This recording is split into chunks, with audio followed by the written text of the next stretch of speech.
Hi everyone. In this lecture, we'll be covering a little bit about sampling and sampling procedures.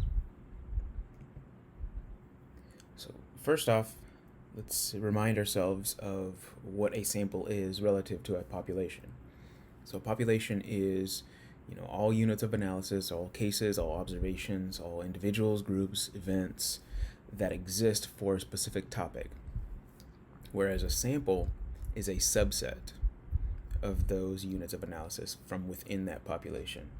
So, if I wanted to survey and get a sense of what's going on with SDSU undergraduate students, my population would be all undergrad students at SDSU. However, a sample would just be a subset of those students, so maybe 500 students or 1,000 undergrad students from SDSU. But why do we cover this issue of sampling? Why do we cover it relative to the population? Why do we go out and take samples? Why not just take the population? And the simple answer is it just takes too much time and energy and resources to collect data about a population, right? It's because of the size of the population. If we were to go out and say we wanted to collect observations from the population of the United States, we would be collecting data for a long period of time, right? It would take us 20, 30, 40, 50 years to start to collect all of those observations, even longer than that. And we would also have to account for people who passed away during that time and also people who were born during that time. So the population would continue to change, right? We would never get around to actually collecting information from the entire US population. Therefore, it's time consuming to collect all those data. It's expensive, right? It's expensive in the sense that it's going to take us a lot of money to go out and travel across the entire United States to collect information from everyone. But it's also, it takes a lot of energy, right? One person going out and talking to millions and billions of people would essentially take forever. Okay, two people, okay, you'd split that time in half. Three people, a third of the time, right? But still would take a really long time. Again, the population changes over time. Therefore, we get onto the issue of sampling, right? So, sampling, or what sampling is the exact process of how a researcher or we go out and select the units of analysis for our sample. So, sample is just the subset. The process of sampling is just like, how are we going to select those people? How are we going to select those events? How are we going to select those observations? There are generally two types of sampling sort of categories. And this is there are various sampling methods, but two types of categories. And one's a non-probability sampling technique, and one's a probability sampling technique. Non-probability sampling is selecting the units of analysis, selecting our observations based on convenience to the researcher. Meaning, if it's easy for me, the researcher, to collect it, then it would be sort of a non-probability sample. But in addition to that, it's not based on probability theory. Probability sampling is just selecting units based on probability theory, right? So when we say probability theory, we could essentially kind of extrapolate to this idea of we can estimate the probability of inclusion or exclusion in our sample based on what we know about the population. Whereas if we're engaging in a non-probability sample, we can't estimate what a person's likelihood of being in my sample is, right? Because it isn't based on a systematic technique. It's, again, convenience to the researcher. So let's take, for example, we wanted to collect again, information from SDSU students, all undergrad students. A non-probability sample would be, standing in the student union area and, talking to and asking questions or surveying every student who walked by the researcher. And that's non-probability because we don't know, the probability of somebody being on campus that day, or the probability that they're going to walk past the student union during that day, or even be around during the time that the researcher is at the student union, right? We don't know any of that.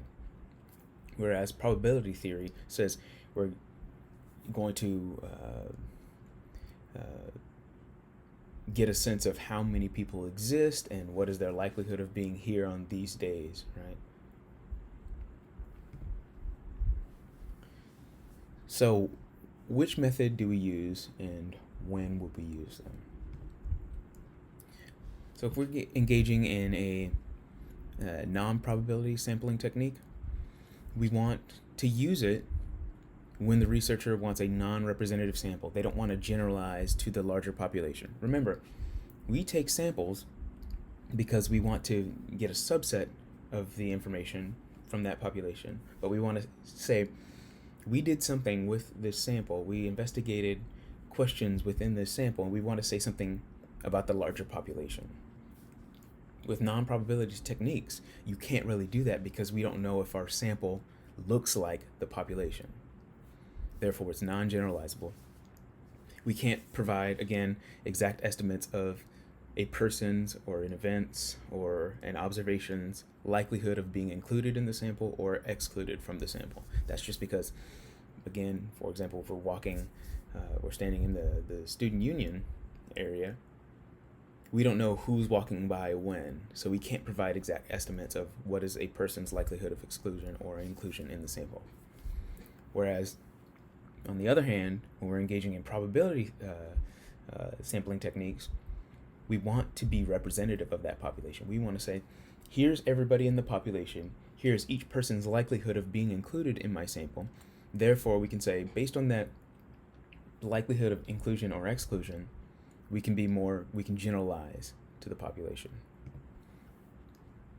So this idea of generalizability really relates to making claims about a population based on what you've done in your sample. Representativeness really is this idea that the sample that we collect is going to have the same distribution of characteristics as the population from which it was selected, right? So if there are, 10% of the SDSU student population are freshmen, then we would expect that 10% of our sample of those students would also be freshmen.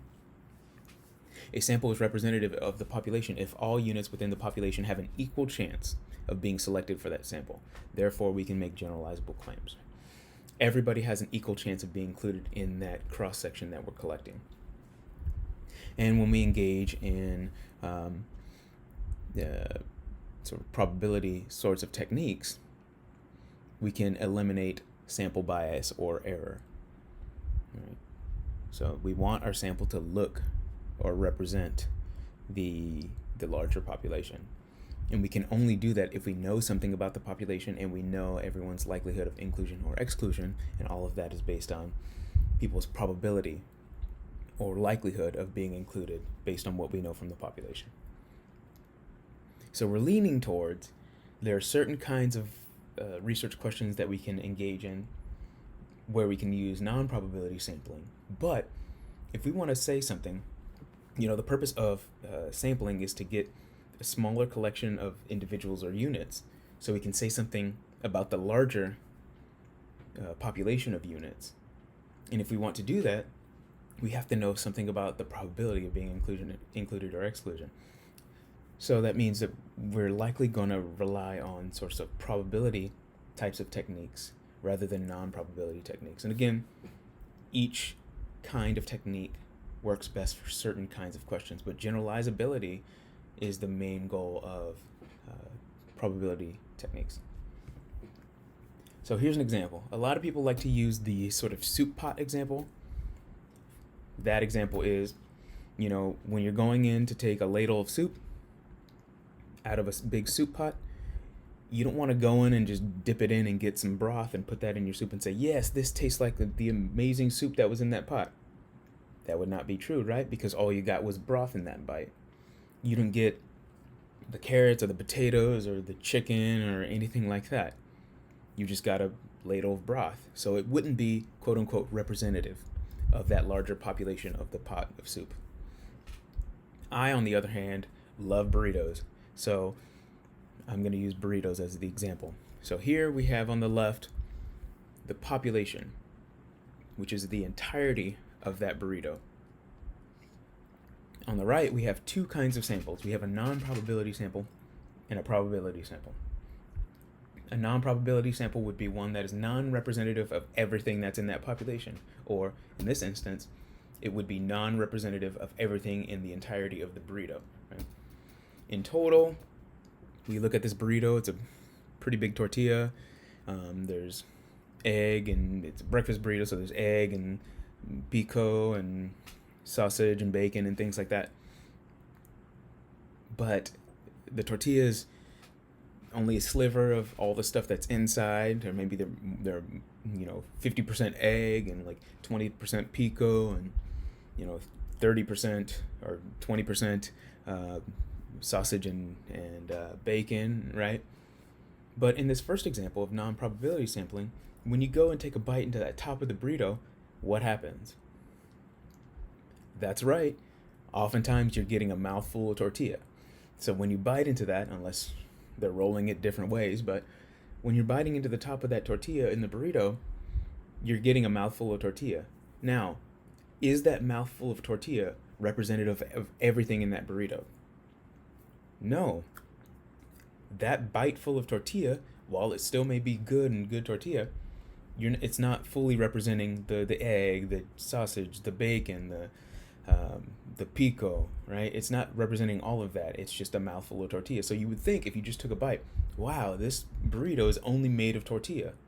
You got a mouthful, 100% of tortilla, whereas the entirety of the burrito, the population burrito, is only 10% tortilla. So that would be an example of a non-probability sample. A probability sample would be more akin to being representative of everything that's in the burrito. Here we see a cross-section, which is a good term to use, because that's exactly what it is. A cross-section of the burrito, right? Sliced right from the middle, which is sort of representative of everything that's going on in that burrito. When you take bites of that burrito, it's going to look like this, with about 10%, you got the ring of the tortilla, you got a nice mixture of egg, sausage, bacon, and pico, right? So this is a better example of what we're doing in probability sample. We want it to look very close to the mixture that's in the population burrito, rather than just a bite of tortilla like we have in the non-probability sample.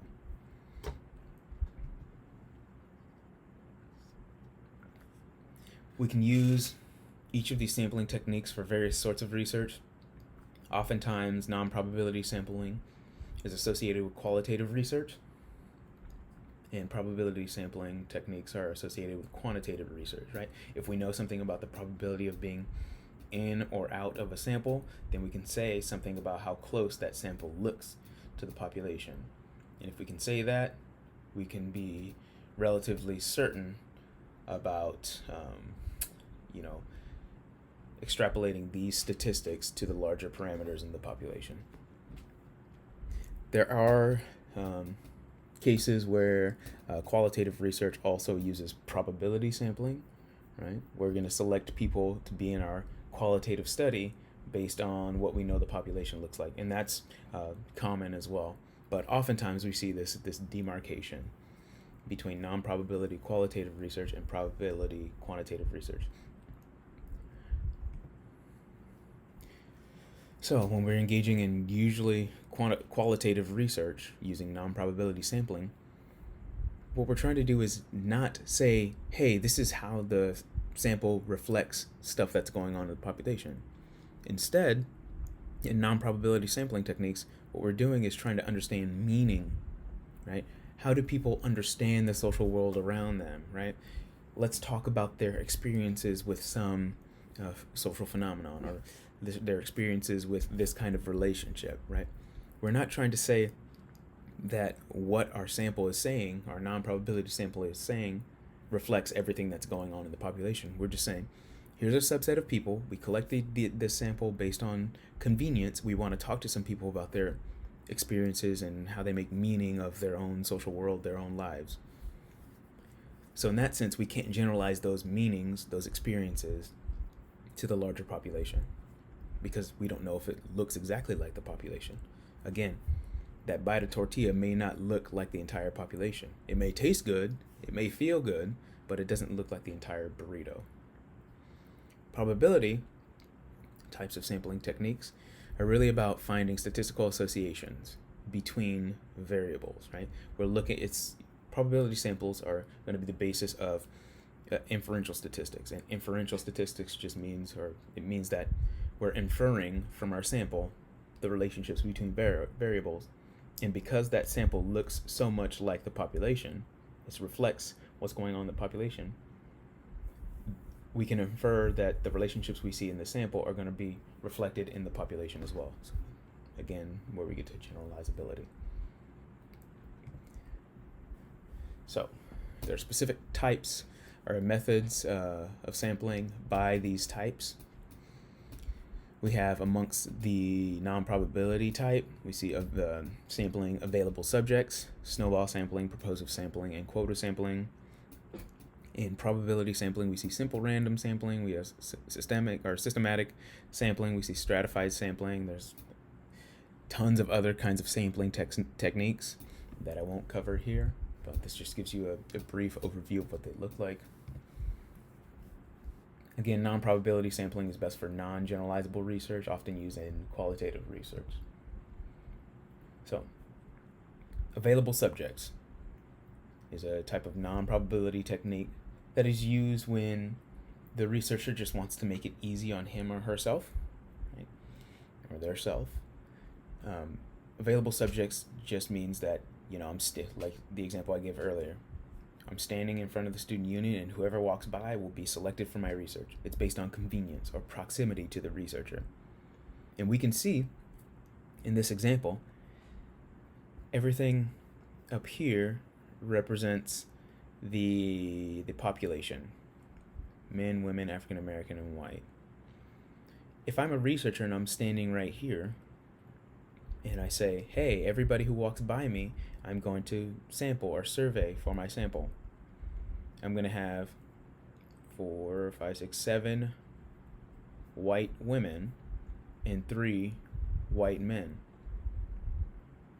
While this may look like it is sort of representative, it's completely excluding black women and black men.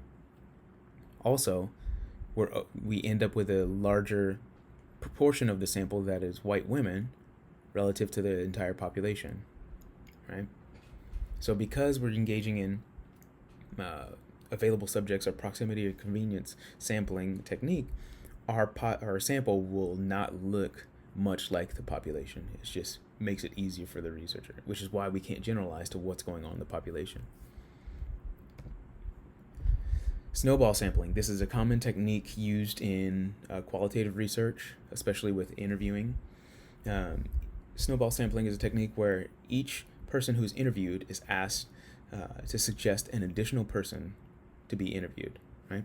So in this sense, let's say I wanted to talk about protest participation. I say, hey, I want to talk to you about your experience with protest participation. I interview you, and then at the end of the interview, I say, would you like to suggest anybody else who I could potentially talk to about protest participation? You say, yeah, I have this friend who also participated in protests. You can go talk to him. So then I contact that person, I interview him, and at the end of that interview, I say, hey, do you have anybody else you would like to suggest for this research? You say, oh, yeah, I know this woman I worked with at this job on campus, and we went to a couple of protest events together. So then I interview that woman, and so on and so forth. And it's this idea that the snowball is getting bigger, or the sample, which is now called a snowball, is getting bigger with each iteration, right? You're going down the hill, you're collecting the information from new individuals that have been connected to the previous individuals, right? So there is some sort of linear connection between all of these individuals. Next, we have purposive sampling.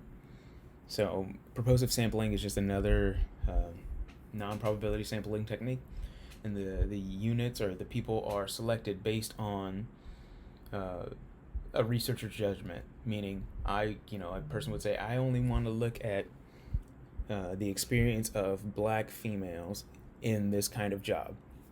So the researcher would specifically seek out black females.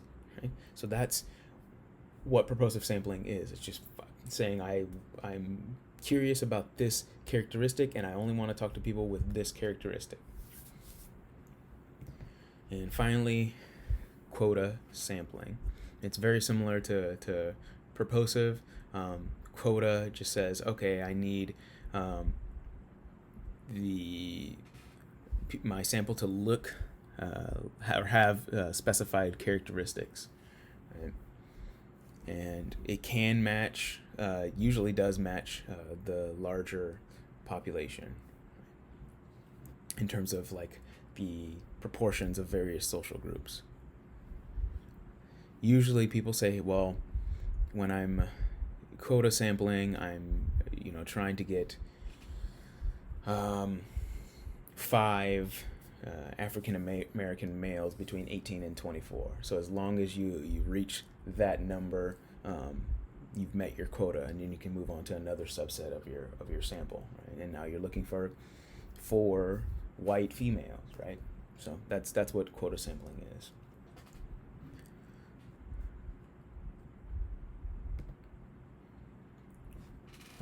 When you're engaging in non-probability sampling, or more specifically a qualitative type of sampling technique, you want to consider a couple of things. First is selecting your informants and gaining entree. So we have selecting informants, that is selecting someone in a group that you're interested in. So if we're looking at SDSU students, selecting someone with amongst that target population who is well versed on that topic, and someone who be willing to tell you what they know and what they understand about the group, so you can get some more information and they can start introducing you to other potential participants. This kind of selecting informants technique or consideration is important when you're trying to understand social organizations or specific social groups that you don't really understand. A lot of groups are maybe sort of hesitant to engage in research, and may think that researchers are, maybe out to harm them. So selecting informants is one way that you can,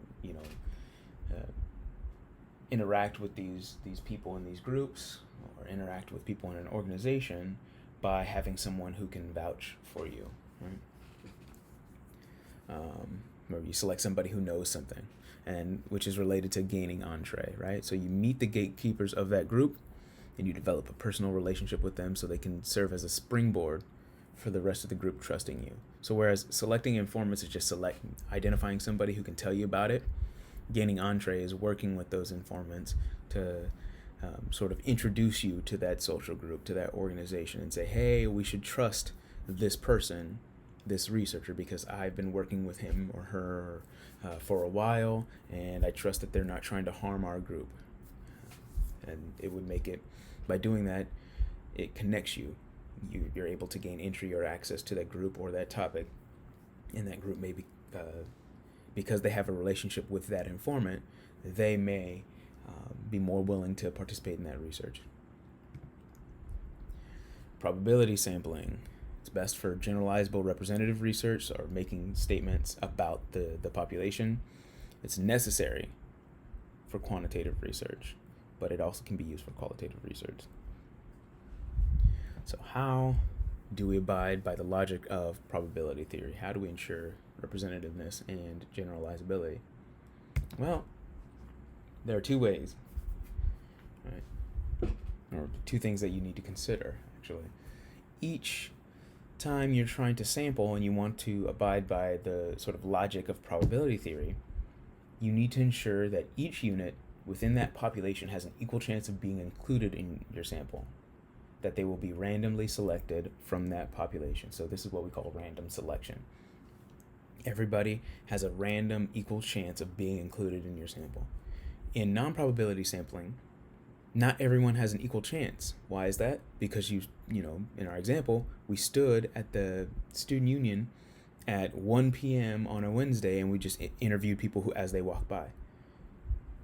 That is not probability because not everybody had the equal chance of being included, right? Not everybody's on campus on a Wednesday. Not everybody's on campus on a Wednesday at 1 p.m. And not everybody who is on campus on Wednesday at 1 p.m. is walking by the student union, right? So all of these lead to a breakdown in the possibility of random selection. However, in probability theory or probability sampling, we need to ensure random selection. Well, how do we do that? First, we need to know if we're going to be sampling from the entire population and we want to ensure that everyone has an equal chance, we have to have a list of all those units or all those people in the entire population. And that is called a sampling frame. It's just a list of all the units in the population. Then we use that list to identify or select which ones will be included in the sample. I throw a note in here as well. It's important to think about the structure of the sampling frame or that list. If we think about a sampling frame or a list of all the students at SDSU, the population would be all the students at SDSU, all the undergrad students at SDSU. Sampling frame would be a list of all their names, and we want to think about the structure of that information. If we're going to sample from that list, we should randomize that list to ensure further randomization, because it may happen where we have a list where certain names appear more frequently, right? We may see, in my experience, working as a professor elsewhere, I have students with, a bunch of students with the last name Garcia or Hernandez or Ramirez or things like that, or Smith, right? We have common sort of ancestral names, and those are going to be built into the alphabetic structure of that list. So we need to think about that before we start sampling. It's best to randomize the list and then run a random number generator on that list. So simple random sampling is, like I just explained, all the units on that list are assigned numbers, and a set of random numbers is generated, and the units having those numbers will be included in the sample, right? So we just say, everybody on the list will be given a number between 1,500 and 35,000, and I'll create a new list with a bunch of different numbers, and with that new list, I'll say, what numbers are those, and do they match somebody in my population? And you select those people from your population as people who are going to be included in the sample. That way it's truly random. The random number generator just randomly generated a set of numbers equal to the number of people you want in your sample. Systematic sampling is just a sample where every kth unit in a sample or in that list is included in the sample. So here we have an example where you have a list of people that 1 through 12. They're already randomly sorted. And then you say, I'm going to select first the second person, and then every kth person after that will be selected for that sample. So K in this instance would be 3. So every third person after that first selection will be included in the sample. So we have the second, the fifth, the 8th, and the 11th persons will be included in that sample. This is another important point when you're doing systematic sampling is it's wise to randomly sort your list, because if you don't, much like I said with the example of a list of students, many of them have similar last names. So if you're selecting every third person, you're going to oversample specific people's last names, and you may be oversampling specific types of race, ethnicity, heritages. And finally, we have stratified sampling. So stratified sampling is essentially grouping all of these units in the sampling frame into strata or homogeneous groups. Then you can conduct a type of sampling technique on the entire list. So you can say, we're going to sort all the white men, then white women, then black women, then black men in our list. And we say, oh, we can do a systematic sampling technique where we're going to say, okay, every 10th person we're going to select. And because it's sorted in a specific way, based on their strata or their background, we're going to select people from each group. Right? These homogeneous groups or strata can be anything, right? You can break down by race, you can break down by class, by gender, right? And all of these various strata are important characteristics for the topic of research, right? You can break down by multiple kinds of strata. You can say, okay, I'm going to do white males under 25, then white males over 25, and then white females under 25, white females over 25. So you can have a lot of different groups. Just know that when you get to breaking your population down into strata, it's going to be difficult if you have a lot of different groups. So keep that in mind. But that is it for this brief introduction to sampling. Like I mentioned before, there are a lot of other sampling techniques that can be used that we won't cover in this class, but feel free to ask about those sampling techniques or investigate on your own on the various sorts of ways that you can sample from a population.